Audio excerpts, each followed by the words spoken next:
Kick-ass facts, even more, why did they invent that thing? Pew, pew, pew! The Highway Hi-Fi automobile phonograph was available in some 1950s era Chrysler automobiles. It debuted on December 30th, 1950.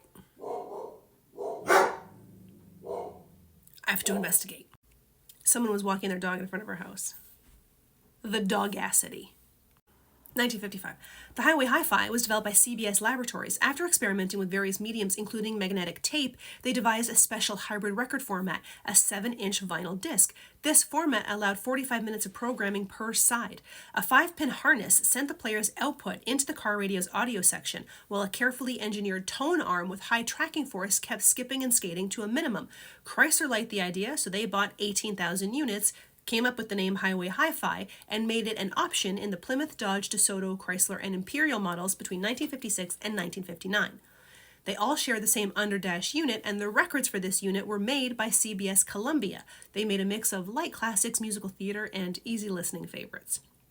You could only get these records through the Chrysler dealer network or by mail. This is part of the problem of why it never caught on. They didn't have a very good catalog. There was also not a lot of reliability in these units and high warranty costs.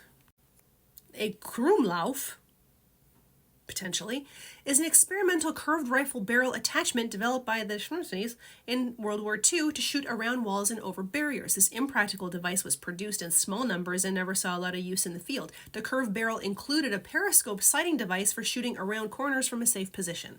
Hamblin glasses, a pair of mirrored spectacles especially designed for reading in bed, were invented in England in 1936. Today, you can buy these, but they're called lazy reading glasses. Lie down on your pillow but continue reading in a comfortable way. These specially mirrored glasses enable you to keep reading without difficulty, even though you're staring at the ceiling and holding the book in the usual position. I don't have much to say about this one, other than this is an early version of roller skates powered with pedals and wheels from 1910.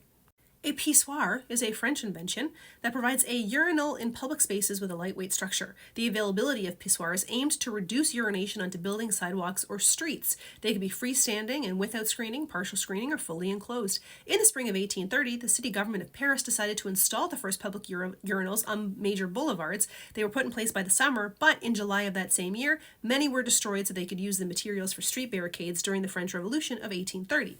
The urinals were reintroduced in Paris after 1843 when they installed over 400 of them, and then they spread through Europe during the late 1800s. Londoner Bridget Driscoll became the first pedestrian to die in an automobile accident in 1896. After that, companies were looking for ways to prevent this from happening. The 1930s saw the introduction of a particularly novel solution: the pedestrian catcher, also called the safety scoop or the car catcher. This device was designed to bring pedestrian deaths to a permanent halt.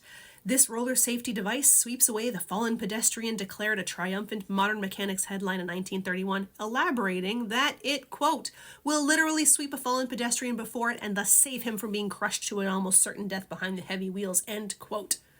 When a pedestrian was in danger of getting hit, the driver needed only to pull a lever and the grooved roller deployed to the ground. What does the ad say? Glad you asked. A flick of the lever and the scoop has another mouthful. When the scoop is open, a jaywalker simply can't get run over, and sometimes that's more than he deserves. The pedestrian catcher, however, was not as foolproof as it claimed. If the car was going too fast or if the driver didn't pull the lever fast enough, the pedestrian was still fucked.